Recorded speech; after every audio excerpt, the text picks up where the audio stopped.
오늘은 잠언 3장 1절에서 12절 말씀을 통해 지혜는 길러지는 은혜입니다. 지혜는 길러지는 은혜입니다. 라는 제목으로 하나님의 말씀을 살펴보도록 하겠습니다. 우리는 현재 AI 시대를 살아가고 있고 앞으로 살아갈 것입니다. AI는 인간보다 더 많은 정보를 알고 있고 더 빠르게 계산하며 더 정확한 답을 제시하죠. 그래서 전문가들은 말합니다.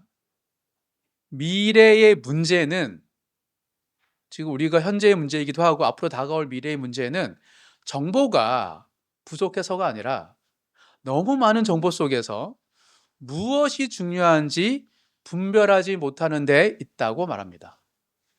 얼마든지 우리가 여러 AI를 통하여서 질문을 하면 수없는 정보가 우리에게 오는데 그 정보 중에서 정말 나에게 중요한 것을 분별하지 못하는 것이 앞으로 미래 사회 또 우리 현재가 맞닥뜨린 사회의 문제라고 이야기하고 있습니다.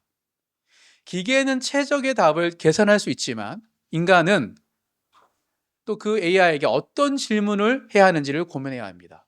같은 AI 앞에서 누군가는 정말 자기에게 필요한 걸 얻을 수 있고 누군가는 끊임없이 헤맬 수 있기 때문이죠.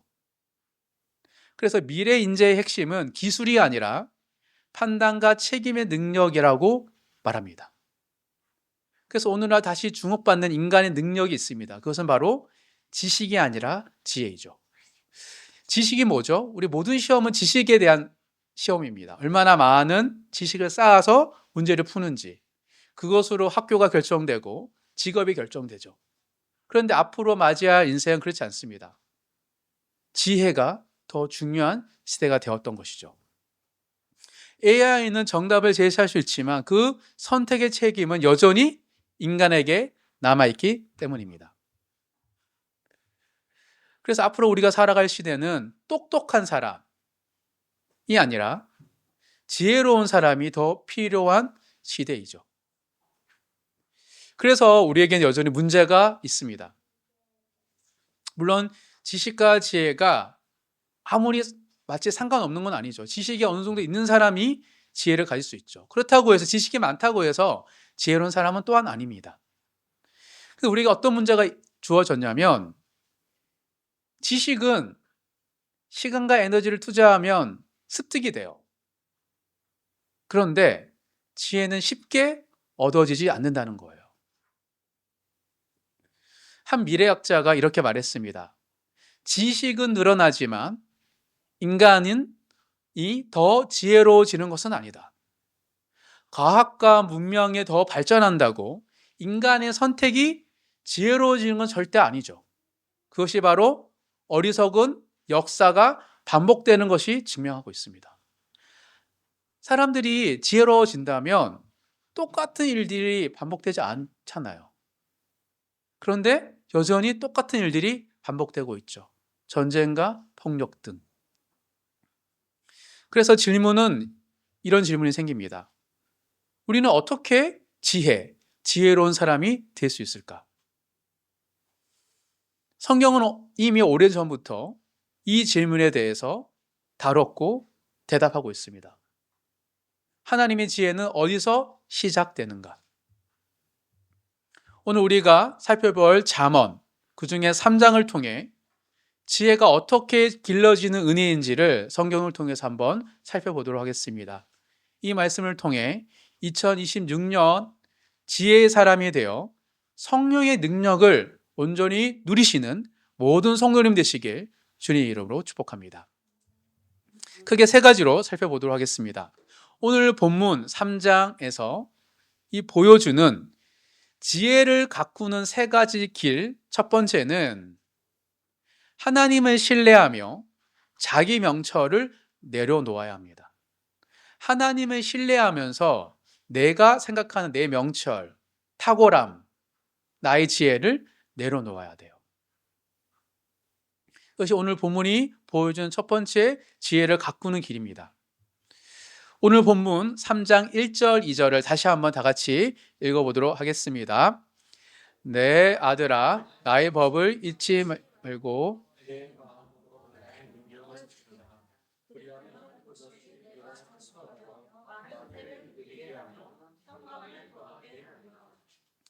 지혜의 근본 되시는 하나님께서 주신 율법에는, 법에는 하나님의 지혜가 담겨 있습니다. 이스라엘 백성들에게 하나님께서 율법을 주셨을 때는 단지 이렇게 살아라는 공의의 하나님만 있는 것이 아니고 그 안에 하나님이 우리에게 주신 지혜가 있어요. 그래서 잠언은 법과 지혜를 같이 보고 있습니다. 즉 3장 1절 2절 이 두 구절은 법, 지혜를 아는 것과 법을 따르는 것, 지혜를 누리는 것은 다르다는 사실을 분명히 말하고 있습니다. 지혜를 아는 것과 지혜를 누리는 건 달라요. 지혜는 귀로 듣는 것으로 끝나지 않고 머리로 이해하는 것으로 완성되지 않기 때문입니다. 그래서 성경은 말합니다. 잊어버리지 말라. 그리고 더 분명하게 지키라. 잃어버리지 말고 지키라고 말하고 있는 것이죠. 즉 하나님의 백성들에게 있어서 지혜는 하나님의 법 안에 담긴 지혜를 기억해야 할 기억의 문제일 뿐만 아니라 그 법을, 지혜를 순종할 순종의 문제인 것이죠. 즉 지혜는 무지와 자기 기만에서 벗어나지 않으면 결코 얻거나 자라게 할 수 없습니다. 왜 자기 기만일까요? 우리는 내가 아는 것과 그대로 살지 않는 그 간격이 크면 클수록 자기 무력감, 자기 연약함, 그리고 자기 합리화를 통하여 결국은 자기를 기만을 합니다. 그래서 아는 대로 살지 않을 때 그 간격에 슬그머니 자기 기만이 찾아와요. 그래서 신앙생활 오래 한 사람일수록 또 목회자일수록 뭔가에 대해서 아는 사람일수록 보면은 자기 기만적인 말과 행동을 하는 것이죠. 사실은 그 간격이 하나님의 자리인데 우리가 하나님께 내어드리지 않고 그것을 우리 뜻대로 해석할 때 자꾸 무지와 자기 기만이 찾아옵니다. 그래서 결국은 그래 아는 대로 사는 사람이 어디 있어? 차라리 모르는 게 나라고 해서 오히려 알려고 하지도 않아요. 그래서 무지와 자기 기만이 결과적으로 우리를 지혜를 놓은 사람이 못되게 하는 것이죠. 그렇다 이런 질문이 생깁니다. 어떻게 이런 무지와 자기 기만에서 벗어날 수 있을까? 이어서 3절 4절 말씀을 함께 읽겠습니다. 다 같이 읽겠습니다.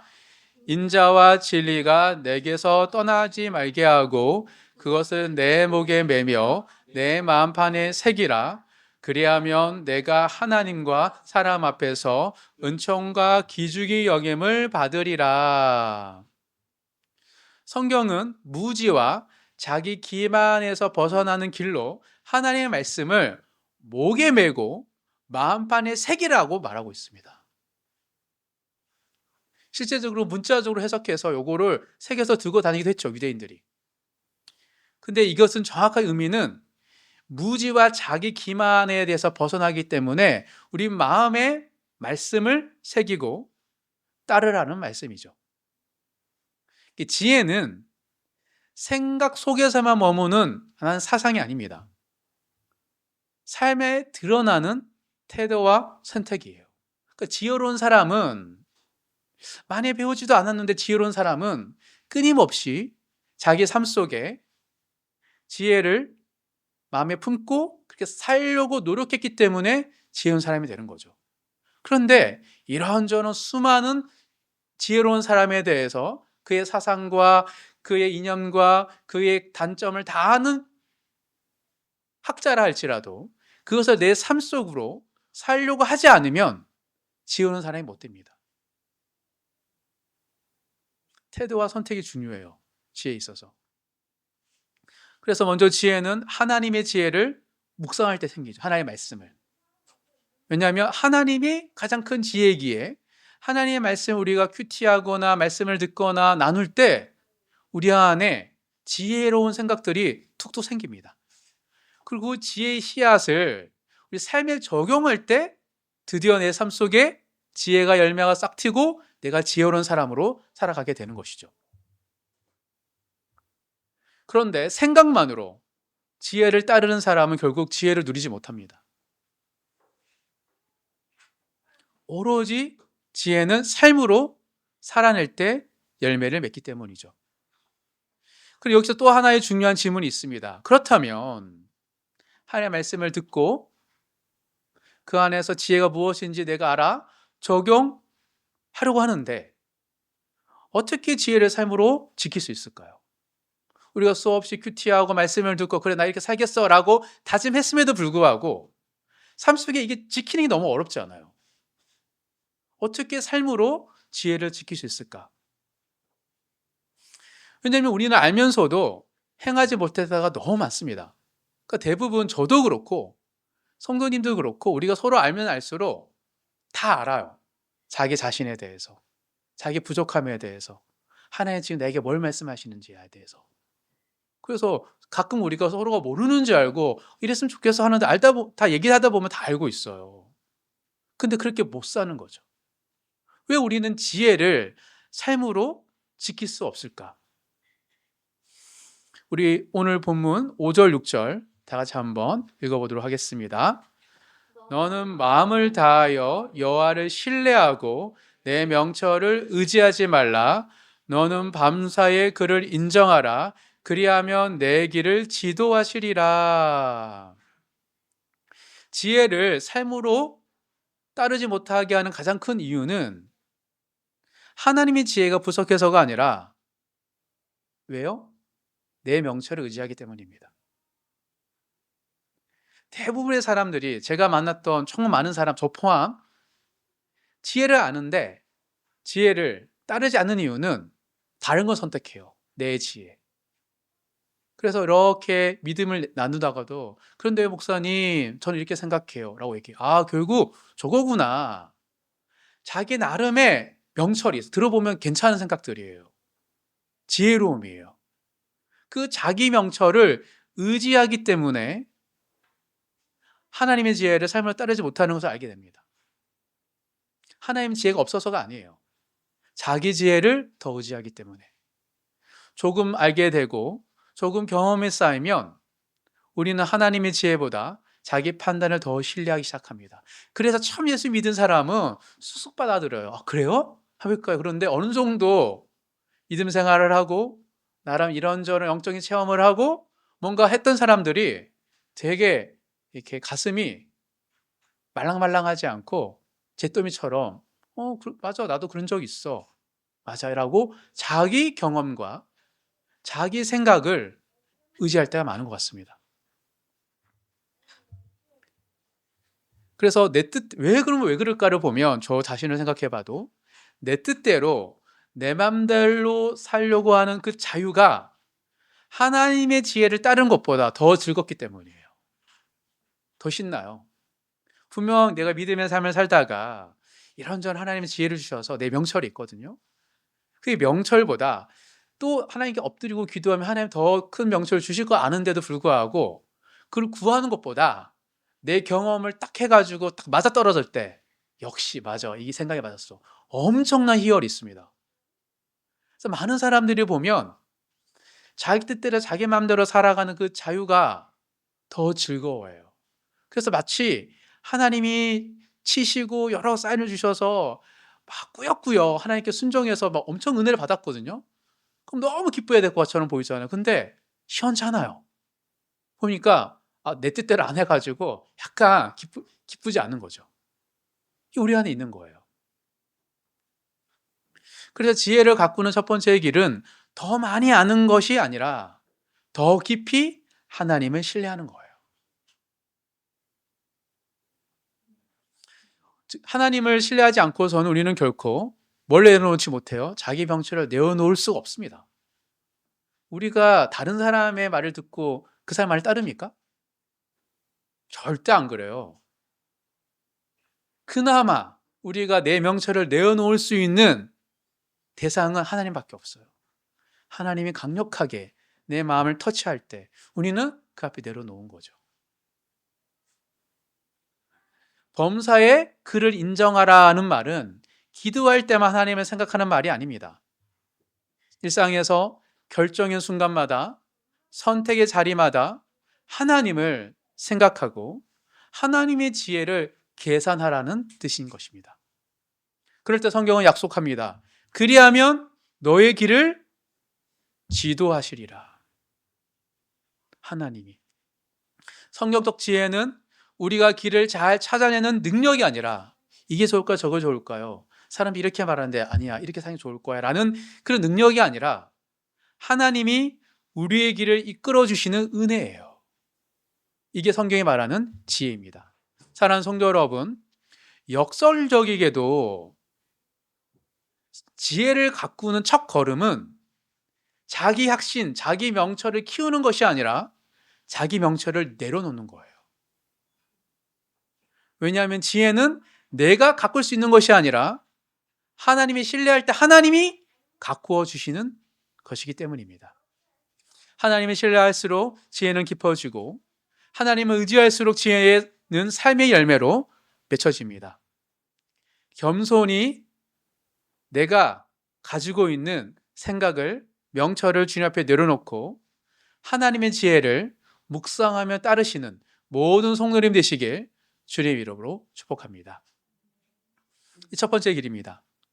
이어서 두 번째, 본문이 보여주는 지혜를 가꾸는 두 번째 길은 하나님을 경외하며 악에서 떠나야 합니다.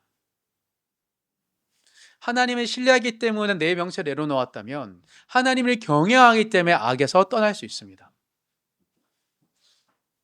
하나님을 경외하며 악에서 떠나야 하죠. 본문 7절 다 같이 읽도록 하겠습니다. 스스로 지혜롭게 여기지 말지어다. 여호와를 경외하며 악을 떠날지어다. 성경은 지혜를 가꾸는 두 번째 길로 먼저 한 가지 태도를 분명히 경계하고 있습니다. 어떤 태도이죠? 스스로 지혜롭게 여기지 말라. 이 말씀은 지혜가 전혀 없는 사람들에게 하신 말씀이 아닙니다. 오히려 지혜를 조금 알게 된 우리 하나님의 자녀들에게 하신 경고이죠. 지혜의 가장 큰 적은 무지가 아니라 하나님의 백성들에게 자기 확신입니다. 왜 우리가 믿음의 생활을 하고 신앙이 성장하는데 지혜가 커지지 않냐면 무지에서가 아니라 지나친 자기 확신에 갇혀있기 때문이죠. 나는 이제 분별할 수 있어. 난 이 정도면 괜찮아. 이렇게 생각하는 순간 지혜는 더 이상 자라나지 않기 때문입니다. 우리가 많이 느끼죠. 처음에 우리가 늘 첫사랑 그리워하는 거잖아요. 그리고 누가 이제 예수님 믿은 사람이 막 잘하는 거 보면 되게 막 격려해주고 부럽잖아요. 우리가 아이를 바라볼 때 아이들이 쑥쑥 자라는 거 보면 생명력 넘치는 20대를 보면 와 나도 저런 때가 있었는데 생각이 드는 거잖아요. 마찬가지입니다. 우리 안에도 지혜가 멈춰있는 것은 내가 나를 너무 확신하기 때문이죠. 그래서 잠언 성경은 다시 우리에게 말합니다. 우리를 낮추어 하나님을 경외하라. 하나님을 경외하는 것은 우리가 낮아진다는 뜻이기 때문이죠. 경외란 막연한 하나님에 대한 두려움, 감정적인 떨림이 아닙니다. 경외란 하나님을 하나님으로 인정하는 삶의 태도예요. 내 판단이 내 삶의 기준이 아니라 하나님의 뜻이 내 삶의 기준이 되는 것을 경외라고 하고 있습니다. 그리고 성경은 이 경외함이 반드시 우리 삶에서 드러나야 한다고 말하고 있습니다. 그게 뭐예요? 악에서 떠나는 거예요. 우리가 예배를 드리고 은혜를 받았는데 내 옛사람의 모습 속에서 온전치 못한 걸 내가 알고 있는데 그걸 떠나지 못하는 것은 하나님을 정말 경외함이 적기 때문인 거죠. 하나님을 경외하는 마음은 악에서 떠나는 회개로 삶의 뿌리 되기 때문입니다. 그래서 가끔씩 우리가 나도 알지만 그걸 막 좋아하고 그 악에서 떠나지 못한 이유는 뭐예요? 누가 건드려요? 화를 내고 짜증내요. 근데 그 안에서 하나님을 경외하면 당연히 내 욕구와 내 이것들 하나님께 내려놓을 수 있죠. 이거는 무지의 영역이 아닙니다. 알고 있어요, 다 우리가. 근데 단 하나 연약해서도 있지만 단순히 연약해서가 아니라 하나님을 경외함이 크지 않기 때문이에요. 정말 이 순간 하나님 나와 함께 하시고 나를 바라보신다는 생각이 너무 가슴에 온다면 옛사람의 모습을 살아갈 수 없는 것이 모든 하나님의 자녀들의 모습이기 때문이죠. 즉 지혜는 옳은 말을 많이 하는 능력이 아니라 잘못된 길에서 돌아설 줄 아는 능력입니다. 그래서 우리가 이 지혜를 많이 하지만 지혜로운 사람이 못 되는 이유는 돌아설 줄 몰라요. 그러니 내가 해왔던 패턴과 똑같은 게 계속 양산되니까 괴로운 거예요. 삶의 굴레 안에 갇히는 거예요. 그게 두려움이 될 수도 있고 회피일 수도 있고 그것이 나의 부족함일 수 있고 어쨌든 간에 우리가 그 안에서 돌이키는 것이 지혜이고 지혜로운 사람의 특징입니다. 그리고 이렇게 살아가는 하나님을 경외하기에 악에서 떠나는 돌이키는 사람에게 성경은 분명한 약속을 덧붙입니다. 8절 다 같이 읽어보도록 하겠습니다. 이것이 내 몸의 양약이 되어 내 골수를 윤택하게 하리라. 하나님의 지혜는 영적인 영역에서만 머무르지 않습니다. 우리 삶 전체를, 우리 육신까지도 살리는 치유의 은혜가 되기 때문이죠. 하나님을 경외하며 악에서 떠나는 삶은 생각을 건강하게 하고 관계를 건강하게 하고 결국 인생의 방향을 바르게 세워줍니다. 그래서 이것이야말로 참된 지혜죠. 하나님을 경외하고 악에서 떠나는 것, 양약이 되는 삶, 그것이 참 지혜입니다. 그런데 성경은 여기서 한 걸음 더 나아가 아주 구체적인 영역을 터치하며 말하고 있습니다. 9절 다 같이 읽겠습니다. 내 재물과 내 소산물의 처음 익은 열매로 여호와를 공경하라. 성경은 분명히 말하고 있어요. 지혜, 하나님을 경외하서 악에서 떠나는 삶은 재정의 영역에서도 분명히 드러난다고 말하고 있습니다. 경외함은 마음속 고백으로 남지 않습니다. 지갑과 통장, 우선순위의 선택 속에서 드러납니다. 왜요? 돈과 하나님을 동시에 섬길 수 없기 때문이죠. 여기서 많은 그리스도인들이, 많은 교회가 빠집니다. 지혜로운 삶으로 못 들어가요.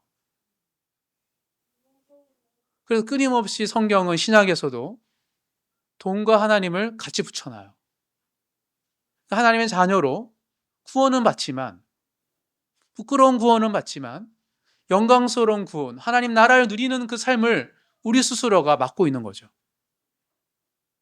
성경은 남의 것으로 하나님을 공경하라고 말하지도 않고 형편이 나아진 후에 공경하라고 말하지 않습니다. 처음 익은 열매로 공경하라. 이 말씀의 핵심은 액수가 아니라 우선순위입니다. 내 삶에, 내 재정의 지금 상황 속에서도 하나님의 내 삶의 중심이심을 고백하는 거죠.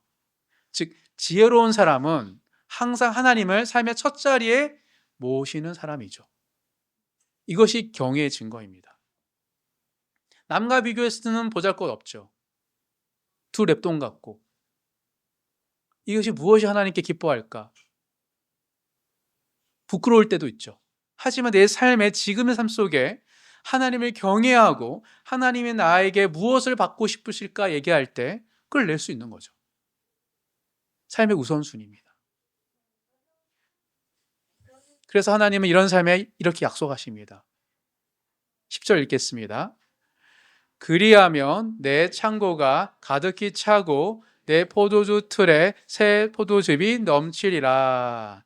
이 말씀은 물질적 번영을 보장하는 공식이 아닙니다. 12조를 드리면 너 더 줄까? 이런 얘기가 아니에요.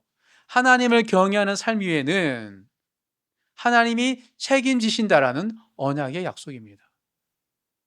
어렸을 때 되게 성령 충만할 때 용돈을 하나님께 11조를 낼 때 용돈도 부족한데 이거 꼬박꼬박 낼 때 내 진심을 받고 또 한편으로는 2조를 내면 2배를 줄까라는 사람들의 얘기를 들으면서도 도전도 받으면서도 이걸 어떻게 할까 고민을 할 때 그냥 내가 할 수 있는 최선을 다하자라는 고백 속에 하나님은 나에게 부를 주신 건 아니에요. 하지만 그 용돈을 잘라서 냈던 그것에 이로 인하여서 내가 공부를 더 못하거나 내가 영양실조를 걸리거나 내가 못 즐긴 건 아니었어요. 그리고 그 이후에 보면 내 믿음이 자라고 늘 나와 함께 하신 하나님의 선하심을 보게 되었죠. 이것이 하나님이시죠. 지혜는 내 손에 더 지는 기술, 더 많은 것을, 더 믿음을, 더 열매를, 더 돈을, 더 명예를 지는 기술이 아니라 하나님께 먼저 맡길 줄 아는 신뢰의 표현입니다. 왜요? 하나님 주시는 거잖아요. 모든 물질과 명예와 부귀와 영광도. 이게 지혜이죠. 사랑하는 성도 여러분, 성경이 말하는 지혜는 죄를 이길 방법을 분석하는 능력이 아니라 죄에서 멀어질 줄 아는 결단입니다. 분석한다고 지혜로운 사람이 되는 게 아니에요. 제가 많이 경험했거든요. 결단하는 거예요. 또한 욕심을, 내 욕망이 있는데 그걸 막 제어한다고 그 기술이 지혜가 아닙니다. 하나님을 우선순위로 모시는 거예요. 그래서 부유한 사람이나 가난한 사람이나 상관없이 모두 안에 지혜가 없을 수 있습니다. 하지만 오히려 내 삶에 형통함이 많고 축적되는 삶 속에서도 하나님 우선순위 내드린 사람은 항상 지혜가 넘치는 거죠. 하나님을 경외할수록 우리는 악에서 멀어집니다. 또한 하나님을 우선순위에 둘수록 우리의 삶은 하나님의 질서 안으로 들어오게 됩니다. 이렇게 하나님을 신뢰하며 자기 명체를 내려놓고 하나님을 경외하며 악에서 떠나는 삶 위에 하나님은 참 지혜를 계속해서 길러내셔요. 하나님 우리 마음의 지혜를 길러내시는 겁니다. 이게 잠언에서 말하는 지혜이죠. 이어서 그 지혜가 우리 안에 하나님께서 신뢰하고 경외할 때, 명철을 내놓고 악에서 떠날 때 하나님 우리 마음의 지혜를 길러내시는데 어떤 과정으로 하나님은 더 지혜를 성숙하게 만드시는지 세 번째에서 한번 살펴보도록 하겠습니다. 오늘 본문이 보여주는 지혜를 가꾸는 마지막 세 번째 일은 하나님의 훈계를 통해 지혜는 성숙해집니다. 하나님의 훈계, 때로는 하나님의 징벌, 하나님의 연단을 통해 지혜가 성숙해져요.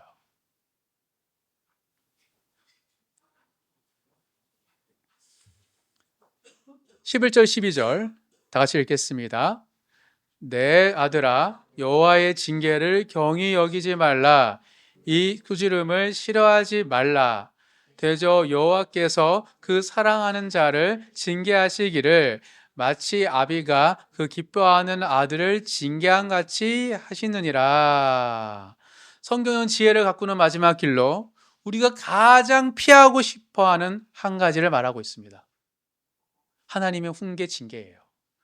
좀 이걸 싫어해요. 특히 현대에는 더 그렇죠. 우리 안의 가능성을 칭찬과 격려로만 끌어내야 된다라는 생각이 강한 사회 속에서 징계 훈육은 좀 어려워요. 어쩌면 우리의 가능성을 제거하는 것 같고 우리를 마치 하나님이 밀어두시는 것 같다는 생각이 들기 때문이죠. 그런데 성경은 훈계와 징계에 대해서 매우 중요하게 다루고 있습니다. 우리는 보통 지혜를 형통함과 연결합니다. 잘 풀리는 거. 그래, 내가 세상을 살아가는데 누구는 뭐 다 겪고 이런저런 거. 근데 나는 다 안 겪으면서 살아가는 게 지혜로워. 그래서 보통 가누고 길게 살아가는 게 나는 지혜로운 것 같아. 뭐 이런 얘기도 하는 사람들. 근데 형통함을 얘기하는 거죠.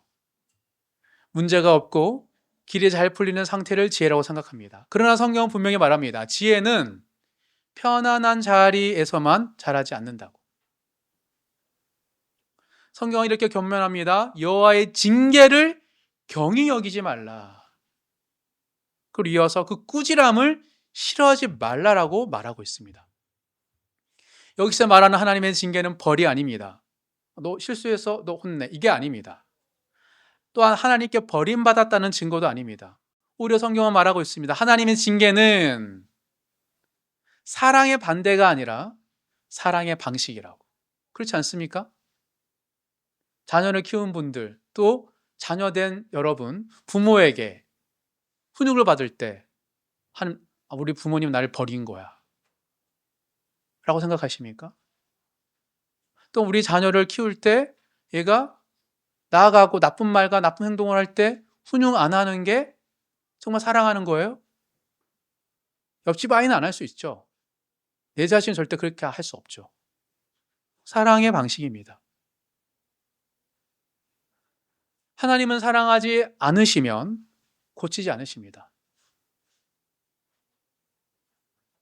관심 없으시면 다루지도 않으시죠. 즉, 내 안에 하나님의 훈육과 징계가 있는 게 기뻐하셔야 돼요. 왜요? 하나님은 나를 향한 뜻이 있구나. 나를 사랑하는구나. 예쁘게 보시는구나. 12절 말씀을 다시 읽어보도록 하겠습니다. 대저 여호와께서 그 사랑하시는 자를 징계하시기를 마치 아비가 그 기뻐하는 아들을 징계한 같이 하시느니라. 하나님은 기뻐하지 않는 자는 훈육하지도 않습니다. 기대하지 않는 자에게 빚지도 않으세요. 내 마음이 아프고 이렇게까지 해야 돼요. 하나님 자꾸 이거 보여주세요. 그거는 다 나를 사랑하셨기 때문이에요. 기뻐해야죠. 그래서 지혜로운 사람은 하나님의 징계를 원망하지 않아요. 왜 이런 거 나한테 주셔서 그래요? 라고 얘기하지 않아요. 또 상황을 탓하지도 않습니다. 오히려 이렇게 하나님께 묻습니다. 하나님, 이 시간을 통해, 이 고난을 통해 제 삶에 무엇을 빚고 계십니까? 무엇을 하나님께서 바르고 아름답게 빚어가시기 위해 나에게 이런 시련을 주십니까? 라고 고통스럽지만 되게 기쁨에 찬 담대하게 하나님께 기도를 하는 것이죠. 이게 지혜로운 사람입니다. 사랑하는 성도 여러분, 지혜는 실수하지 않는 능력이 아닙니다. 넘어지지 않는 사람이 지혜로운 사람이 되는 게 아니에요. 지혜는 넘어짐 속에서 하나님의 손길을 분별하는 능력입니다.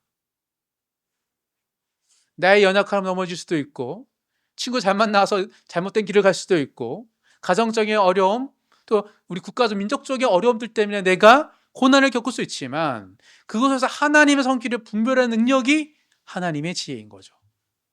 하나님의 훈계를 통해 우리는 더 겸손해지고 또 하나님을 의지하게 되며 결국 더 깊은 지혜로 자라가게 됩니다. 왜냐하면 지혜는 가꾸고 길러지는 은혜이기 때문입니다. 가꾸고 길러지는 은혜예요. 씨앗을 잊고 예수를 믿고 나서부터 그 씨앗이 우리 마음속에 이런 연단과 훈련과 강야를 통해 자라나는 거예요. 마치 여호수아 갈렙처럼. 그렇지 못한 사람도 있죠. 구원은 은혜입니다. 하지만 지혜롭게 살아가는 것은 하나님의 은혜와 우리의 믿음의 태도가 결합된 길러내는 은혜이기 때문입니다. 이 은혜 안에서 성숙한 지혜의 사람으로 자라나시는 모든 성도님 되시길 주님의 이름으로 축복합니다. 말씀을 정리하겠습니다.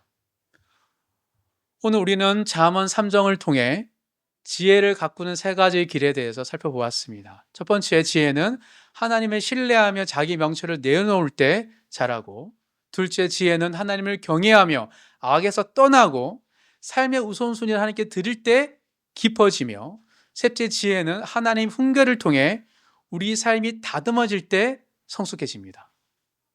자라고 깊어지고 성숙해지는 거죠. 이 모든 과정을 통해 성경 우리에게 분명히 말합니다. 지혜는 단번에 주어진 능력이 아니라 하나님과 동행하며 평생 길러지는 은혜라고. 우리가 함께 가꾸어가는 은혜예요. 그리고 이 지혜의 완성은 바로 예수 그리스도이십니다. 예수님은 하나님 뜻을 이 땅에 오셔서 끝까지 신뢰하셨고 하나님의 길을 끝까지 따르셨으며 고난 속에서도 순종으로 참 지혜의 길을 완수하셨습니다. 그래서 우리가 예수님 안에 거할 때 우리는 지혜의 길에서 벗어나지 않을 수 있습니다. 하지만 예수님이 우리 안에 없을 때 우리는 이 세 가지 길을 알매도 자꾸 삶으로 적용하지 못해요.